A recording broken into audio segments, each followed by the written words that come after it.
ඩිජිටෝ අලුත් වැඩසටහන. මේ වැඩසටහනෙන් අපි බලාපොරොත්තු වෙන්නේ මේ අපේ රටේ දැන් නිතර කතා කරනවා මේ ඩිජිටල් පරිවර්තනයක්, ඩිජිටල් සංවර්ධනයක් කියනවා. මේවත් එක්ක යනකොට තවත් බොහෝ දේවල් සම්පූර්ණ විය යුතු තියෙනවා. ඒ අතර ඉතා වැදගත් තමයි මේ ක්ලවුඩ් කියන එක. මේක බොහෝ විට මේ දත්ත පිළිබඳ සාකච්ඡා කරනකොට විවිධ අය විවිධ ප්‍රශ්න නගනවා සහ අපේ දත්ත ආරක්ෂා පිළිබඳ ගැටලු ගැන කතා කරනවා.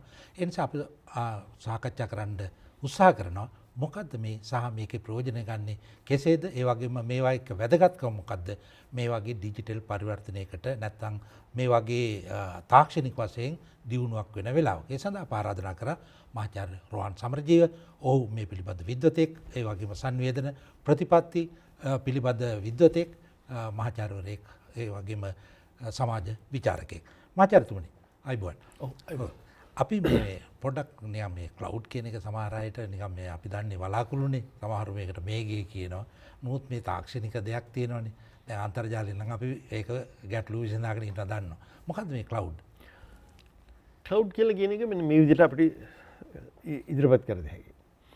දැන් අපි අධිකරණ වලට යම්කිසි දත්ත පද්ධතියක්, පරිගණක දත්ත පද්ධතියක් යෙදීම ගැන අපි කතා කරා ශ්‍රේෂ්ඨාධිකරණයේ විනිසුරුවරුන්ට, අභියාචනාධිකරණයේ විනිසුරුවරුන්ට. යෝගයේ මේ අවුරුදු කිහිපයකට කලින් මම ICT ආයතනයේ ඉන්නකොට එතනදී එක්තරා විනිශ්චයකාරයෙක් මට මතු කරා ප්‍රශ්නයක්. මම මේ ඉදිරිපත් කිරීම කරායින් පස්සේ අපි කොහොමද මේ අපේ උසාවි වල වහල කඩා වැටෙනවා, හරියට නඩත්තු කරන්නේ නැතුව වහල කඩා වැටෙන අවස්ථාවලුත් තියෙනවා. එහෙව් තත්ත්වයක් යටතේ අපි කොහොමද මේ වගේ පද්ධතියක් පවත්වාගෙන යන්නේ ආරක්ෂිතව, මේ පරිගණක පද්ධතියක් සර්වර්ස් කොහොමද මේ උසාවි ගානේ තියන් ඉන්නේ කියලා. ඉතින් මම කිව්වා මේ ගෞරවනීය විනිශ්චයකාරතුමනි, ඒක සම්පූර්ණයෙන් අදාළ නැති ප්‍රශ්නයක්. මොකද අපි කවදාවත් බලාපොරොත්තු වෙන්නේ නැහැ මේ අතන සර්වර් එකයි මෙතන සර්වර් එකයි තියාගෙන මේක කරන්න. අපි බලාපොරොත්තු වෙන්නේ මේ මුළු එකම එක පද්ධතියක ක්ලවුඩ් එකේ තියන්න තමයි අපි බලාපොරොත්තු වෙන්නේ කියලා. එතකොටම දැන් ඒ උදාහරණයෙන් තේරෙනවා මේ තමන් ඉන්න තැන, තමන් ඉන්න ගොඩනැගිල්ලේ යම්කිසි කාමරයක් සීතකරණය කරලා ඒකට යන අයගේ සපත්තු ගලවලා අර ඒ සාම්ප්‍රදායික 80 ගණන් වල ඔය වැඩ තිබ්බනේ. ඒ ඉලෙක්ට්‍රිසිටි ප්‍රශ්න ඇති වෙන හින්දා UPS දාලා මේකට හොරහතුරු එනවට දොරට ලොක් දාලා ඕවා මේවා කරන වෙනුවට අපි දැන් කරන්නේ මේක වෙන තැන, සම්පූර්ණ වෙනත් තැනක තියෙනවා. ඒ තැන කොහෙද කියලාවත් ඇත්තටම දැනගන්න අවශ්‍ය නැහැ කවුරුවත්. ඒකට අපි කියන්නේ ක්ලවුඩ් කියලා. ඒ කියන්නේ ඒක යම්කිසි තැනක මේ කොහරි කියන්නේ ස්පර්ශ කරන්න බැරි තැනක තියෙනවා. දැන් ඒක ගත්තාම එතකොට කෙනෙක් අහනවා ඔයගොල්ලෝ කතා කරන්නේ ඩේටා සෙන්ටර් ගැන කියලා. මම කියනවා නෑ, ඩේටා සෙන්ටර් ගැනත් නෙමෙයි. ඩේටා සෙන්ටර් කියලා කියන එක දැන් ඒක ආයසරයක් මට පැහැදිලි කරන්න පුළුවන් මෙන්න මේ ආකාරයට. දැන් අපි ගමුකෝ සල්ලි ප්‍රශ්නයක්. ආයි අනුරූපකයෙන් යමුකෝ. මාගාව තියෙනවා, යම් කිසි මුදල් තියෙනවා, ඔප්පු තිරප්පු තියෙනවා, ඔය රත්තරන් පවුම් අර මේ ළඟදි කතා කරගෙන යන්නේ රත්තරන් පවුම් තියෙන කට්ටිය කොච්චර රත්තරන් පවුම් තියෙනවද කියලා. ඉතින් ඔය රත්තරන් පවුම් හරියම නිකන් ලාච්චු වල තියලා යන්නේ නෑනේ. එතකොට මේව කොහොමද ආරක්ෂා කරගන්නේ? එකක් තමයි ඉතින් ගෙදරට ගෙනල්ලා අර යකඩ තේප්පුවක් ගෙනල්ලා කොම්බිනේෂන් ලොක් දාලා ඒක ඇතුලේ තියාගෙන ඉන්න පුළුවන්. හැබැයි ඉතින් ඕක එච්චර ආරක්ෂා මදි කියලා හිතන කට්ටිය ඉන්නවා. ඒගොල්ලෝ ඊට පස්සේ බැංකුවකට ගිහිල්ලා ලොකර් එකක් කියලා එකක් ගන්නවා. දැන් බැංකු ගත්තාම බැංකු නිකන් මේ අපේ ගෙවල් වගේ නෙවෙයි හදලා තියෙන ටික ශක්තිමත්ව හදලා තියෙනවා. ආරක්ෂිත විධි විධාන දාලා තියෙනවා. දැන් බැංකුවම ආරක්ෂිතයි. ඒ කියන්නේ මුදල් තියාගන්න තැනක් නේ වත්කම් තියෙනවා. ඊට පස්සේ බැංකුව ඇතුළේ තියෙනවා තව සුවිශේෂ කාමරයක් මේ ලොකර් තියෙන. ඒ කාමරේට යන්නේ ඕන කෙනෙක්ට යන්න දෙන්න පුළුවන් කමක් නැහැ. ඒක ඇතුළට ගියයින් පස්සේ ඒකේ තියෙනවා විවිධ අයට අයිති විවිධ ලොකර්. ඒ ලොකර් වලටත් යතුරු තියෙනවා. යතුරු දෙන්නෙක් ඇවිල්ලා අරින්න ඕනේ. ওই විදිහේ එක ආරක්ෂිත ක්‍රම තියෙනවා. අන්තිමට ඒක ඇතුළට ගියයින් පස්සේ ඒකේ අයිතිකාරයාට තමයි ඒ ලොකර් එකේ පාලනය තියෙන්නේ. අර බැංකුවේ කට්ටිය සමහරවිට මේ ඒගොල්ලෝ දන්නේ නැහැ ලොකර් එක ඇතුලේ මොනවද තියෙන්නේ කියලා. හරි, ඒගොල්ලෝ දන්නේ මේ පුද්ගලයාට ලොකර් එකක් තියෙනවා. ඒ පුද්ගලයා එක්තරා දවසක ඒක ලොග් එකක් තියන් හිටියා නම් එක්තරා දවසක එලා යම් දේවල් දාලා ගියා. ඊළඟ දවසේ එලා යම් දේවල් අයින් කරගත්තා. අපිට ඒ අවශ්‍ය ගාස්තුව ගෙවනවා. එච්චරයි ඒගොල්ලෝ දන්නේ. අධිකරණ තීන්දුවක් ආවොත් තමයි බලන්න වෙන්නේ අතට. ඒත් ඉතින් හරි අමාරුයි. හරි. දැන් ඔය වගේ තමයි ක්ලවුඩ් කියලා කියන එක. දැන් උදාහරණයකට ලංකාවේ තියෙනවා ඩේටා සෙන්ටර් දෙකක්. දත්ත මධ්‍යස්ථාන ওই විදිහේ විශාල ප්‍රමාණයක් දත්ත ගබඩා කරන්න පුළුවන් මධ්‍යස්ථාන දෙකක් තියෙනවා ලංකාවේ. එකක් තියෙනවා ඔය පිටිපන පැත්තේ. තව එකක් තියෙනවා ගල්කිස්ස පැත්තේ. ඔහොමම ටිකක් ඈත, මූදෙන් ඈත ස්වභාවික අනතුරු වලින් වැඩි බලපෑම් නැති තැන්වල තියෙනවා ලොකු දත්ත ගබඩා. ඒ දත්ත ගබඩා ඇතුලේ තියෙනවා යම්කිසි කොටස් දෙනවා කුලියට දෙනවා යම් අයට. දැන් උදාහරණයකට ලංකා ගවර්න්මන්ට් ක්ලවුඩ් කියලා එකක් තියෙනවා. ලංකා ගවර්න්මන්ට් ක්ලවුඩ් කියන එක තියෙන්නේ අර දත්ත ගබඩාවක් ඇතුලේ. ඒ මුළු දත්ත ගබඩාවම ලංකා ගවර්න්මන්ට් ක්ලවුඩ් කියන එක නෙමෙයි. මේ ලංකා ගවර්න්මන්ට් ක්ලවුඩ් ගම එතනම තියෙනවා මේ ලංකාවේ ආණ්ඩුවට අයිති ලොකර් එකක්. ලොකර් එකක්. ඒක ඊට පස්සේ ආයි පාර්ටිෂන් කරත හැකි. තාක්ෂණිකව අපිට පුළුවන් ඒක මෙහෙම කෑලි වලට කඩන්න. අර ලොකර් තියනවා වගේ දැන් මේ තියෙන ලොකු ලොකර් එකත් අපි කඩනවා කෑලි වලට. මේ කෑල්ල දෙනවා එක්තරා ආයතනයකට. අර කෑල්ල දෙනවා තවත් ආයතනයකට. දැන් මේ ආයතනයට මේක බලන්න බෑ. හරි? එතකොට ඒක තවත් ඒ ක්ලවුඩ් එක ඇතුළේ තියෙනවා කොටස් කරලා වෙන් කරපු ඒවා. පාර්ටිෂන් කියලා අපි කියන්නේ ඒවට. දැන් ඒක ගත්තාම කෙනෙක් අහන්න හිතෙනවා ඉතින් ඕක අනාරක්ෂිතයිද කියලා. භෞතිකයිනේ තාමත්. භෞතිකත්වෙන් නම් 100% මිදෙන්න විදියක් නැහැ. කොහේ හරි භෞතික වශයෙන් දත්ත තියෙන්න ඕන. හරි? හැබැයි ඉතින් මම මේ කතා කරන්නේ ලංකා ගවර්න්මන්ට් ක්ලවුඩ් එකනේ. ලංකා ගවර්න්මන්ට් ක්ලවුඩ් එක ඉතින් ওই විදිහට දැන් අවුරුදු ගාණක් පවත්වාගෙන ඇවිල්ලා තියෙනවා. හරි? අපේ අදහස වන්නේ අධිකරණ පද්ධතිය ඕක ඇතුලේ දාන්න. මම කියන්නේ මේ අපි අවුරුදු 5කට කලින් කිව්වේ. එතකොට ඔය වහල කඩා වැටීම් ප්‍රශ්න, හොරහතුරු වෙන එක, විදුලි බලය ගැන කරදර වෙන එක ඒ කිසි දෙයක් අවශ්‍ය නැහැ. ඊට පස්සේ අපිට ධාරිතාවයේ වැඩිපුර කැපැසිටි දාන්න අවශ්‍ය නම් ඒකත් ලේසියෙන් කරගන්න පුළුවන්. අපි සාමාන්‍යයෙන් කම්පියුටර් එක ගබඩා කරන්න පුළුවන් ප්‍රමාණය මදි වුණාම හાર્ඩ් ඩිස්ක් එකේ අපි තව අලුතෙන් ගන්න එපා ඒකකයක්. එතකොට ටෙන්ඩර් ප්‍රතිපාටි දාලා රෝමයා කරලා. අරක එහෙම නෙමෙයි. අපි ගාව මෙච්චර ධාරිතයක් තියෙනවා. ඕගොල්ලොත් එක්ක අපි අස්සම් කරපු ගිවිසුම අනුව මේක අඩු වැඩි කරන්න පුළුවන්. ඒ අඩු වැඩි අපේ අවශ්‍යතාව අනුව ඒක තව ටිකක් වැඩි කරන්න. එහෙම නැත්නම් ඒ වැඩි කරපු ප්‍රමාණය අපිට අවශ්‍ය නැහැ. ඒක අඩු කරන්න. කියලා ඒක බොහොම නම්‍ය විදිහට පාවිච්චි කරගන්න පුළුවන්. ඉතින් ආරක්ෂාව පිළිබඳ වගකීම අර බැංකුවේ අනුරූපකයේ ගත්තාම බැංකුවට තියෙනවා යම්කිසි ක්‍රියාපටිපාටීන් මේක ආරක්ෂා කර ගැනීමට. ඒ පටිපාටීන් කැඩුවොත් බැංකුවට වග කියන්න වෙනවා. නමුත් ඒක ඇතුලේ අරක ඇතුලේ තියෙන්නේ මොනවද කියන එක බැංකුවට පාලනයක් නැහැ. බැංකුවේ මිනිස්සු ලොකු ට්‍රක් රථ බැක්හෝ අරන් ඇවිල්ලා බැංකුව කඩලා ශාරීරිකව විනාශ කරලා අරක ඇතුළට ගිහිල්ලා ඒව ගත්තොත් ඉතින් ඒක වෙනම ප්‍රශ්නයක්. ඉතින් ඒක සාමාන්‍යයෙන් කෙරෙන්නේ නැති දෙයක්. අපේ තියෙනවා එක සිද්ධියක් ලංකා ගවර්න්මන්ට් ක්ලවුඩ් එකේ ওই විදිහේ ආරක්ෂාව උල්ලංඝනය වුණු අවස්ථාවක් තියෙනවා. අර ජාතික ඖෂධ නියාමන අධිකාරිය කියන එකේ දත්ත වගේක් නැති වුණා. දැන් මම ඒ දවස්වල මගෙන් විවිධ අය මම එතකොට ICT ආයතනයේ සභාපතිකමෙන් අයින් වෙලා හිටියේ. ඒත් මගෙන් අහනවා මේ ගැන මේක ලොකු ප්‍රශ්නයක් නේද? මේක ICT ආයතනයට වගේ කියන්න ඕන නේද? වගේ ප්‍රශ්න. මම කියන්නේ ඒගොල්ලන්ට ඒක කිව්වේ නැහැ කියලා. මොකද ඒගොල්ලෝ කරේ ලංකා ගවර්න්මන්ට් ක්ලවුඩ් එක පාලනය කරන්නේ ඒගොල්ලෝ. ඒගොල්ලෝ මේකෙන් අර කොටසක් කඩලා මේගොල්ලන්ට වාර දුන්නා. ඒගොල්ලෝ පාස්වර්ඩ් තියාගන්න නැතුව ආරක්ෂිත ක්‍රමවේදයන් දාන්නේ නැතුව යම් කොන්ත්‍රාත්කරුවෙක්ගේ සේවකයෙක් තමයි මේවා මකලා දැම්මේ. එතකොට පර්පස්ලි හිතාමතාම ඒකට සම්බන්ධ කෙනෙක් ඒ වැඩේ කරා. ආයතනයක අපි ලංකාව ගත්තොත් අර බැංකු අනුරූපකය මාගාව තියෙනවා මේ රත්තරන් බඩුව රෝමියෝ මම තාම විශාල ආරක්ෂාවක් නැතුව බැංකුවක ලොකර් එක දාලා තියෙනවා. නමුත් අපේ ගෙදර උදවියට මම යතුරු දීලා තියෙනවා. ගෙදර වැඩ කරන මිනිස්සුන්ට මගේ ඥාතිය පුත්‍රයෙක්ට යතුරු දීලා තියෙනවා. රෝමියෝ එයාට යන්න එන්න පුළුවන් විදිහට ඒක පාර හදලා දීලා තියෙනවා. මොකද මට කරදරයි ඔය බැංකුවට යන්නේ. ඉතින් මේ මිනිස්සයා ඒ ගිහිල්ලා මම වෙනුවෙන් යම් දේවල් කරනවා. ඉතින් දවසක මේ මිනිහා ගිහිල්ලා ඒ ටික ඔක්කොම උස්සනවා. ඉතින් ඒකට මට බැංකුවට වරදක් කියන්න බෑනේ. මම මගේ ආරක්ෂක විධිවිධාන උල්ලංඝනය කරලා වෙන කෙනෙක්ට දුන්නා. ඉතින් මේ මිනිස්සයා මේක කොල්ල ගෑවා කියලා ඉතින් මොනව කරන්නද? ඒක මගේ වරද.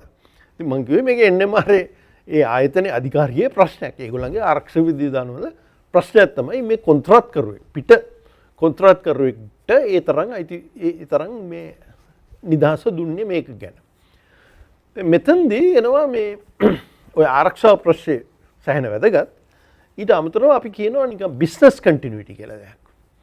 ඒ කියන්නේ බිස්නස් කන්ටිනියුටි කියන හරි වැදගත්. මොකද දැන් මේ නවීන යුගයේ සංවිධාන ආයතනවල කම්පියුටර් දත්ත ටික මැකිලා ගියොත් මොන හරි හේතුවකට ඊට පස්සේ ඒක කර්මන්නේ. ඒක තමයි NMR එකේ වුනේ. ඔව් දැන් මේකේ මාචාර්යතුමනි දැන් අපි බොහෝ විට කතා කරන මේ දත්තත් එක්ක අපි බෑකප් එකක් නැත්නම් තව මේකට වෙනත් තැනක වෙනත් විදිහේ ආරක්ෂණ විකල්ප ආරක්ෂණ ක්‍රම.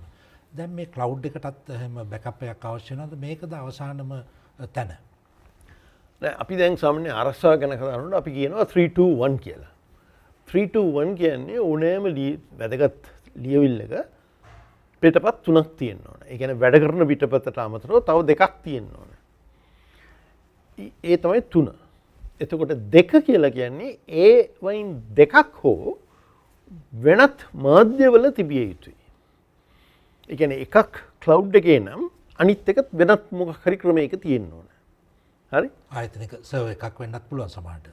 සමහරත් ඒකත් වෙන්න පුළුවන්. නැත්තම් ඒක 1 කියලා කියන්නේ එක පිටපතක් සම්පූර්ණයෙන් මේ එක තැනක නොවන වෙනත් තැනක අර පළවෙනි පිටපත් දෙක තියෙන තැනට අමතරව වෙනත් තැනක තිබිය යුතුයි. මේක මේ බොහොම පරණ න්‍යායක් මූලධර්මයක්. මේ ඔය ක්ලවුඩ් එන්න කලින් ඉඳන් අපි කියන දෙයක්. ඒ දවස්වල අපි 3 කියලා කිව්වේ වැඩ කරන කොපිය තියෙනවා කම්පියුටරේ. අනිත් ඒවා ඔය මොකක් හරි හાર્ඩ් ඩිස්ක් එක හරි ටේප් කියලා જાතියක් ඒ දවස්වල තිබ්බා. ඒවයි තියෙන්න ඕන. ඒතකොට මාධ්‍ය දෙකේ කතාව වෙන්නේ ටේප් සහ ඩිස්ක්.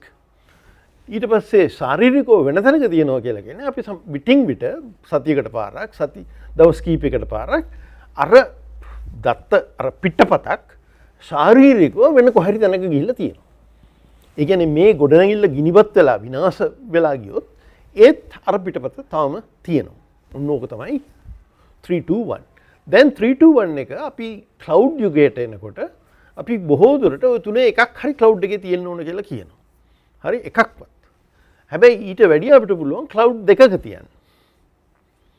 එක කම්පැනි එක තව කම්පැනි එක. එක දත්ත මධ්‍යස්ථානයක අනිත් එකේ. එතකොට අපිට පේනවා මේකට මොකක් හරි විනාශයක් වුණොත් මොකද මතක තියාගන්න මේ දත්ත වල වටිනාකම නිසා අර බැංකුව වගේම දත්ත වටිනවා. එතකොට දත්ත වලට කරන්න පුළුවන් අපරාධකරුවෝ කරන්න පුළුවන් දේවල් දෙකක් තියෙනවා. එකක් තමයි ඒක විනාශ කරන්න පුළුවන්. දෙවෙනි එක තමයි ඒක අපි කියනවා රැන්සම්වෙයාර් කියලා. ඒක නිකන් රැන්සම් කියලා කියන්නේ ප්‍රාණපයට ගැනීම වගේ දෙයක්. ඇපේට ගන්නවා. අපි ඇවිල්ලා ඒගොල්ලෝ කරන්නේ මේක කොහොම හරි කඩාගෙන ඇතුළට ගියොත් ඒක සම්පූර්ණයෙන් එන්කෝඩ් කරනවා. එයාලගේ ග්‍රහණයට ගන්නවා. ඒක ඇතුළේ තියෙද්දිම තවම ඒක දැන් එන්කෝඩ් කරනවා. එතකොට ඒක අපිට කියවන්න බෑ දැන්.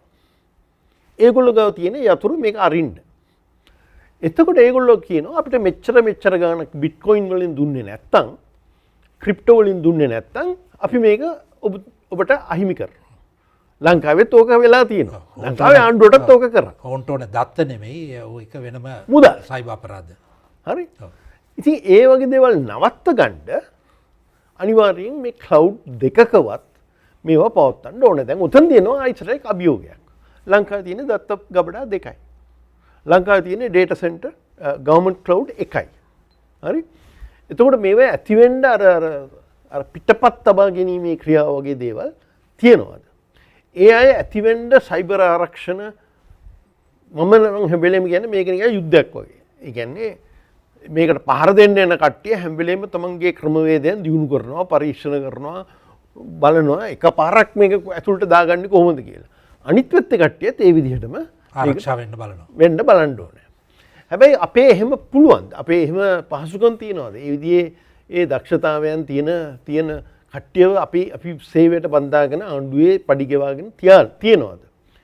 ඒ නිසා අපිට වෙන්නේ ඇත්තටම අර රිඩන්ඩන්සි කියන එක යටතේ තමයි හුඟක් දුරට අපේ ආරක්ෂාව හදන්න තියෙන්නේ. ඒ කියන්නේ අනිවාර්යෙන් තව පිටපත් තියෙනවා. උඹලා හොකා ගත්තනේ. කමන්නේ. මගාව තව බඩු තියෙනවා. හරි මගේ එක සම්පූර්ණයෙන් පිටපත් කළා තියෙනවා. බැයි එතන දිනනවා මේ ලංකාවේ තියෙන ඩේටා සෙන්ටර්ස් දෙකයි. දැන් අතනදී එන්න දැන් අපි කියමුකෝ දැන් අපි ඔය රැන්සම් ව්‍යයකටනේ අර එහෙම ත්‍රෙඩ් කරන්නනේ. නමුත් ඒ දත් අරගෙන වෙනත් දෙයකට ප්‍රයෝජනයට එහෙමත් පුළුවන්. එහෙම වුණොත් අර අපි පිටපතක් තියාගත්තත් වැඩක් වෙන්නේ නැහැ. ඔව් ඒ එතකොට එන්නේ අර පුද්ගලිකත්වය ආරක්ෂා කිරීම ඒ වගේ දේවල්. අපි උදාහරණයකට ගත්තොත් බැංකුවක ඒවා අයින් කරගත්තොත් ඒකෙන් දැන් උදාහරණයකට මේ ඊයේ පෙරේදා ආවනේ යම්යමගේ වත්කම් ගැන පොඩි ආందోලනයක්.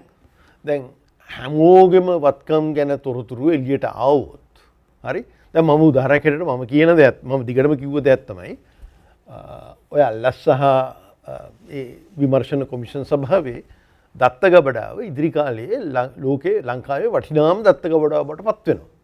මොකද රජයේ මේ මැති ඇමතිවරුන්ගේ මන්ත්‍රීවරුන්ගේ ඉහළ නිලධාරීන්ගේ ඡන්ද ඉල්ලන අයගේ මේ සියලුම අයගේ සවිස්තර තොරතුරු ඒක ඇතුලේ තියෙනවා. කියන්නේ බැංකු ගිණුම් ගත්තාම බැංකු ගිණුමක් තියෙනවා ගිණුමේ අංකයක් තියෙනවා.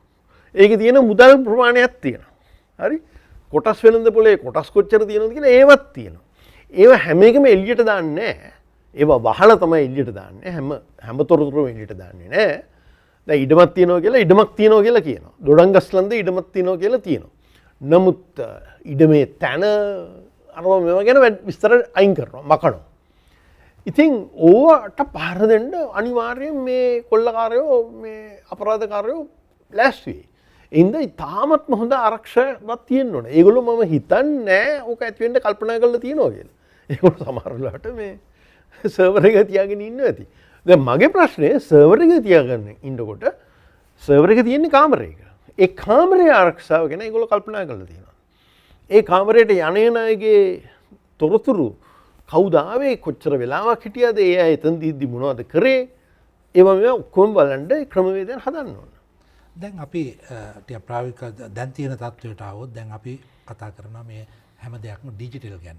එතකොට දැන් මේක ඊටාම වැදගත් අංශයක් නේද මේ ක්ලවුඩ්. දැන් ලෝකේ ක්ලවුඩ් ෆස්ට් කියන සංකල්පයකුත් පැහැදිලිවම බොහෝ රටවල් වල ඒක ක්ලවුඩ් ෆස්ට් කියලා කියනවා. දැන් මම මේ ළඟදිත් කතා කරලා හිටියා රජයේ ආණ්ඩුවේ සේවාවල් වලට බ්‍රිතාන්‍යයේ ඉන්දියාවේ ඔය වගේ කට්ටිය ඒගොල්ලොත් එක්ක කතා කරා. ඒ රටවල් වල ඒ බලධාරීන් එක්ක ඒගොල්ලෝ කියන්නේ අපි යන්නේ zero capex කියන තර්කය යටතේ. අපි අලුත් දත්ත පද්ධතියක් හදනකොට අපි යන්ත්‍රෝපකරණ ගන්නෙ නැහැ.